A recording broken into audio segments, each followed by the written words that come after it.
Let's take another look at all things binge-worthy. Once again, Mr. Binge TV Guru is going to give us a list to discuss. You can catch him here on Al in the Afternoon and on Binge-worthy TV Guru on Facebook. One of my favorite bits, we've got him, Lewis, from his basement, Mr. Binge TV Guru. And I've loved this list, Lewis. Thank you very much for creating it. Basically, we're talking about TV game shows, classic TV game shows, and when they started and how long they ran. This is a good little list. Thank you. Thank you very much. And it was a fun list put together. And I don't consider myself a huge game show fan, but when I started going through these are awesome shows at one level or another. Not all of them are my favorite, but they definitely are, in my opinion, all worthy of being on the list. Oh, absolutely. And what it got me thinking, we went through a really long time when no real new game shows were created worth beans. If you get a little newer, the $100,000 pyramid or some of those, there's some newer ones. What's the one where you got to answer questions as a question? I don't even remember. Yeah. Wheel of Fortune came out. There've been some, but not the way this thing started. Back in the day, it started. Now, anything like Who Wants to Be a Millionaire, that's all off the $64,000 question. They're all figuring out some way of doing game shows that worked and redoing. Don't you think too? One of the problems with the new game shows is they've lost a lot of the humor, and a lot of these didn't take themselves so serious. And even the ones that are more serious, usually there's some bit in there that's somewhat humorous that made it work. Where the new ones are all like, oh my gosh, it's also serious. It's not as much fun. And the hosts are definitely not as strong. Oh, the host. And this first one we're going to do, I want you to listen to the announcer, please. Boy, has the world gone a long ways in just the paying of announcers and who's good at that. Here's our first one now. I've got a secret. I would like to go over and personally escort our next guest on the show tonight. I've got a secret. I've got a secret. I mean, wow. That guy would never make a living in the business today. You would not. That's way beyond my time. I mean, I remember seeing some old plays of that. But yeah, I would have it's black and white as I remember it. So I'm going to guess that was late 40s, early 50s. I've got 52 to 67 is the first run. 15 years of that? So it actually ran a long time. And just like to tell the truth, I think this one also, if they had a good guest on, it was very entertaining. Unfortunately, usually they didn't have anybody you cared about. It's like, yeah, well, who really cares? It was kind of like 2020 is today. This could be a great mystery. And you got to sit through the whole thing to find out if it was any good or not. That's right. If they just came out, hey, here's what it is, a great guy, and you knew who it was, it'd be different. I was never a huge fan, but again, it was way, way before my time. So and the fact that it ran 15 years, I thought, yeah, it should be on the list, but it wouldn't be near my top. It's no Gong Show. Well, heavens no. What's a Gong Show? Greatest show ever. That's what the Gong Show is. Let's go to our next one. This one was interesting. Everyone in this arena has a money stake in one of our famous couples as we play the game of celebrity gossip, Tattletale. And here's the star of Tattletales, Bert Convy.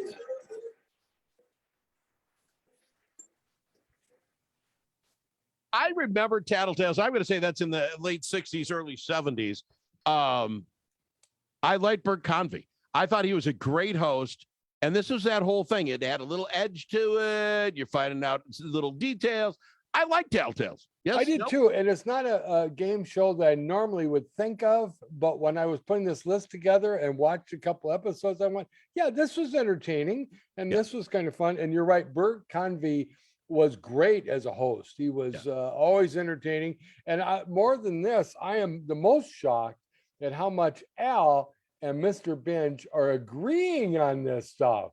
I think there's more to you and I getting along than not. I mean, how you don't like sci-fi is beyond me. But when it comes to game shows, the host makes a huge difference. Yeah, there have been some crazy card game shows. It just drive me nuts. So you better have a good host. And I thought Tattletales had a great host, and you could live with it, and it was entertaining. I guess in the late 70s or 60s, early 70s, I'm going to go 68 to 75. It ran from 74 to 84. 10 years. 10 years. Okay, that probably over. Really? Well, I thought that was a bit shocking too. I thought It was entertaining, but 10 years, really? I didn't think there was enough substance there. Well, I probably grew up and stopped watching it after 4 or 5 years. I have no idea. All right. That's right, exactly. We got to go to break, Lewis. When we come back, we've got a couple of more really great classics. I can't wait to get to them. We're doing that after this.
In the afternoon, the last place you can go and hear all sides. Respectful, thoughtful, and grateful. We've got him, Lewis, Mr. Binge TV Guru, and we're talking about game shows, when they started, how long they lasted. And Binge, when I was going into that break, I was talking about game shows that we just haven't had any real good ones. You know, the high-low game or whatever. We haven't had a lot of good ones in newer versions. But Jeopardy would be one I would throw out there that I think has hung on for a long time. Yep. It's intriguing because you want to think you can be as smart as those guys, but then you never are, you know, the guys who win it all. Other ones that I really like, I don't even know if you call it, Whose Line It Is It Anyway? Yeah, I've seen that. I absolutely love that show. It can't survive today because most of the comics are doing this on the fly, and every now and again they'd say something racist or sexist or whatever, and then, you know, the show would be over. But I loved Whose Line It Is Anyway. There was a game show that was just different. You had those definitely were the last one you mentioned too. Almost always was funny. It seemed a little staged, but it was entertaining always. Yeah. What it is they've taken popular games. A Wheel of Fortune is an example. It's a hangman, basically, right? You guess the word, pick the letter, do the thing. Yep. Games that have played forever, but we put money on the wheel. There's another one that has lasted for years. And the reason it can last is you can be on in the background, kind of look up there, and every now and again you can take a guess and maybe win because they're trying to get more money. You can guess it. The one with that drives me a little crazy, and we're going to have that next bit coming up here, is kind of like the $100,000 pyramid, where you want to guess against the other guy, and you want to close your eyes. This guy's going to give a bunch of words. You got to guess it. Well, if you're not guessing it first, you're missing the whole show because the other person's hitting the button. They're hard to play along with, I guess is my point. Right. But that being said, the next one, it's been forever. It's been on forever. So many different revelations of this. And also the home version. I played this at home. I mean, that's how this game, you want to talk games that take off. Let's here's the next one. On one game, we'll see what happens now as we meet two brand new password players. Gloria Stewart, meet your new partner from Buena Park, California, Linda Merle.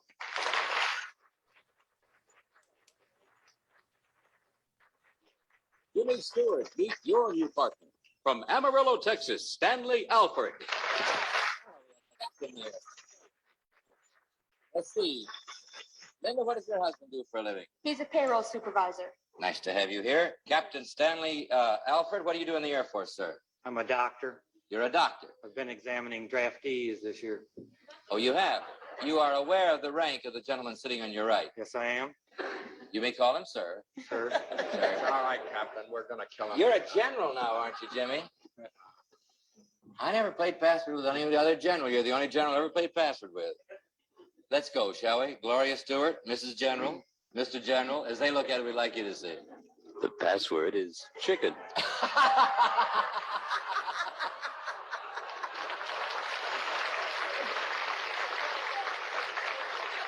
What do you bet? Well, I won't say. All right, General. What's your clue for that one? 10 points. It's a family show. You know that, Jimmy. Hard to contain yourself. Poultry.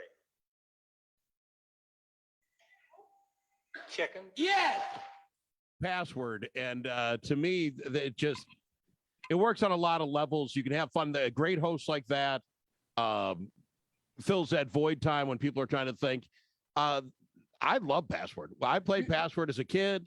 You can do it today. It's just a great game. It's a game that I would not think of that I like until I watch a little bit and realize how much it sucks you into the story or into the plot line. And it's a great show. It, like you said, it's ran forever. And Alan, London? London, is it? Yeah. Anyway, I should know, but who was married to Betty White. He is awesome. He is just tremendous in this. And he did the first run at least, and maybe beyond that. But I agree with you. This is a great show. I'm going to guess, because I know this was, I want to say mid-50s.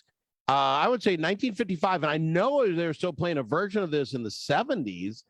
I'm going to say 20 years, 55 to 75. He ran it himself. Alan ran it himself from 61 to 80.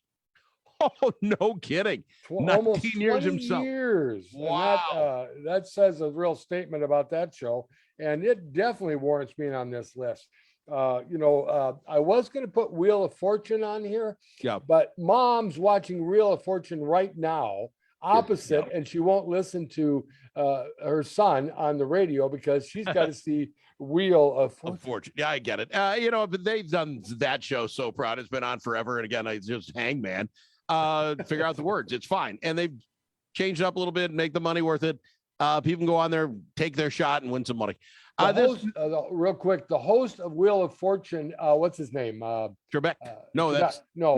That's Jeopardy. What the heck? I can't think of it right now. Pat Sajak. Yes. Do you know how much that guy makes for doing that show a year? No idea. 15 million. Shut up. And how much do you think his assistant, the woman, what's her name? Vanna, that flips the cards, how much does she make? Well, she's making 10 or 12 then. 10 million. No way. That. 10 million. I'm like, what in the heck is going on? Lewis and I got the wrong jobs. This next one, I enjoy the game. It's tic-tac-toe, but it all made a difference on who was in the squares. I mean, it had everything to do with that. It's Hollywood Squares. I'll take Paul Lind again. During the 18th century, it was common for a bride to sell something at her wedding reception to help pay for the cost of the wedding. What did she sell? Her firstborn. Again, it depends who was there. I wasn't a big Paul Lind fan, but they've had some good ones on there. And it was actually an entertaining thing, but you didn't care who won the tic-tac-toe. You really just wanted to have some fun.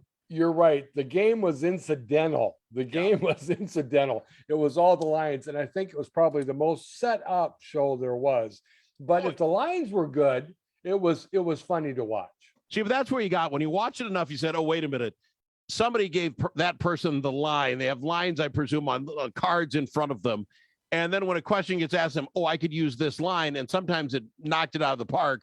And sometimes like, that's all you got? It didn't really work with that question. Exactly. So yeah, as far as produce goes, that one definitely was. Peter Marshall did a nice job with that. And he ran it from what years? This was, I think, all in the 70s. I'm going to go 71 to 78. 66 to 81. Man, these things have lasted a lot longer than I would give them credit for. Really?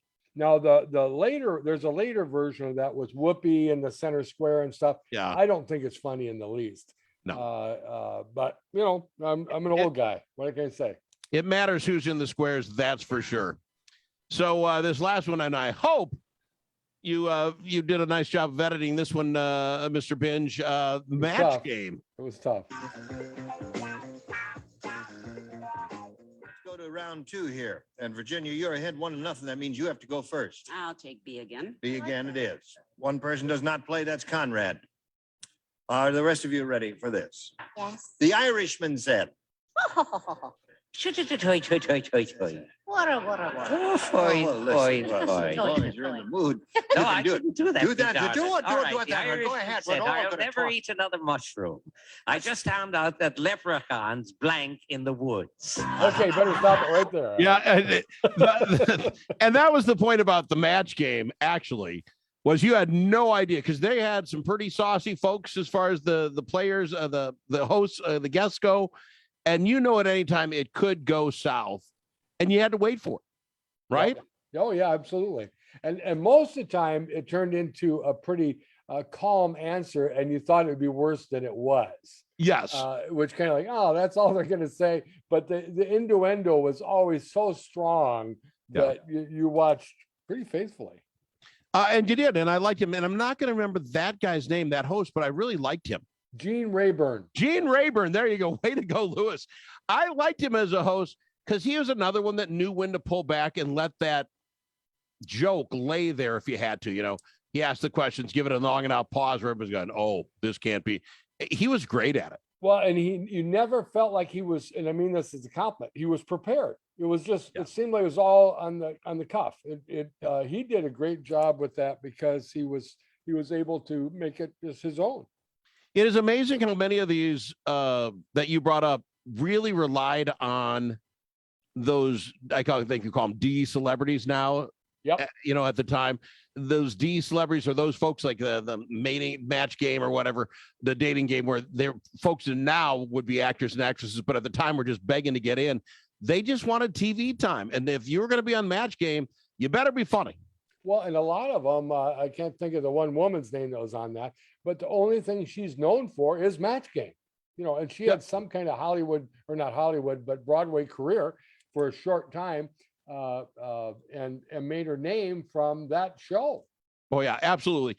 So yeah, I what I liked about this category in general was this category just brought a lot back. These are things that, you know, my parents were kind enough to let me be raised by television, and in the afternoon, that's what you watch. I watched a ton of Match Game. I watched a ton of Hollywood Squares. Now, lastly, with Match Game, what years did Match Game run originally with Gene Rayburn? I would have to think it was again 70, 73. I'm always off to 83. It made 10 years because I'm off on everything. It's 73 to 83. 62. Holy 82. 20 years. No way. See, that's just shocking to me. Really? That's what. Wow, with Gene Rayburn. That's just Wink Martindale. You know who didn't make the list? None of the shows that Wink Martindale was on. That's a very good point. That would be a part 2. There's still other I thought he games. was the worst. He did a lot of game shows. I thought he was the worst.